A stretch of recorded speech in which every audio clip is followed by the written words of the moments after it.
Canto 1, Chapter 6 Conversation between Narada and Vyasadeva. Hearing about Narada Muni's birth and activities, Vyasadeva wanted to inquire further. So he asked Narada, "What did you do after the departure of the Bhaktivedantis who instructed you? How did you pass your time after initiation? And how did you attain this body? Time is known to destroy everything. But how do you remember that which happened prior to this day of Brahma?" So when Narada was questioned like this, Narada began to speak first about his mother's departure. Narada told Vyasadeva, "I was the only son of my mother. My mother was a simple maid servant. She bound me with a tie of affection.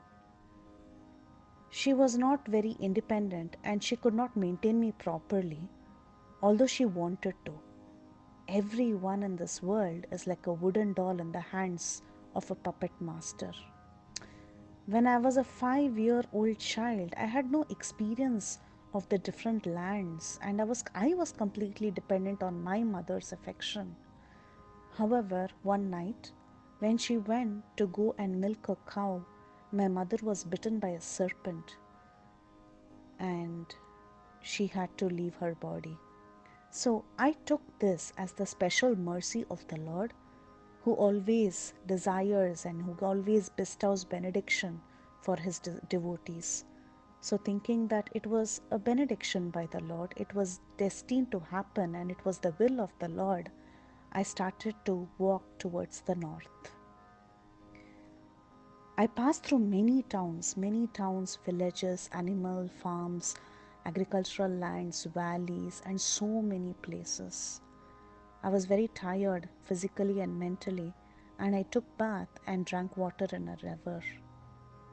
Then, under the shadow of a banyan tree, I sat and I began to meditate on the super soul by using my intelligence that I had heard from the sages. As I meditated upon the Lord's lotus feet with transcendental love, tears started rolling out from my eyes, and I began to long to have the darshan of the Lord. Finally, Lord Krishna appeared on the lotus of my heart. I was so overpowered by happiness, every part of my body became enlivened. I was absorbed in ecstasy, and I could not see myself at one point, nor could I see the Lord. I lost the form of the Lord that I was seeing. I lost the form of the Lord that satisfies the mind and vanquishes all lamentation. Since I lost the form of the Lord that I was seeing, I was very perturbed. Despite my desires and attempts to concentrate and see that form again and again, I just couldn't see that form. So I was dissatisfied and I was so aggrieved.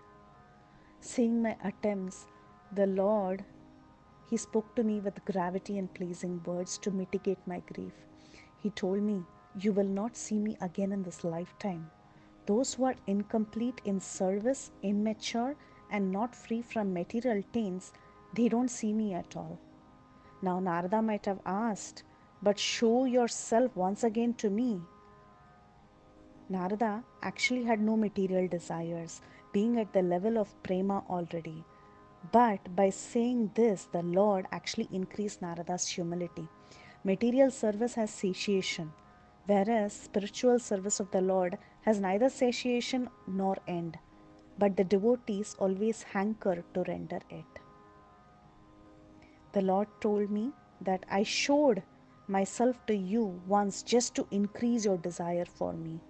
The more one hankers for me, the more he will be freed from material desires. And then the Lord glorified devotional service. He said, devotional service to the Supreme, even for a short time, is actually very beneficial. One becomes very fixed in the Supreme Lord, and he gives up this deplorable world, and he desires to become the Lord's associate. Even time factor cannot destroy one's devotional service.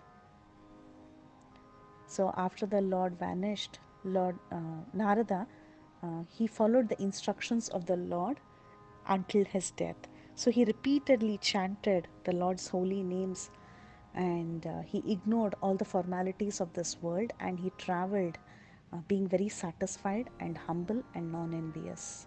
In due course of time, Narada was absorbed in Lord Krishna, was freed from all material taints, and he met with death.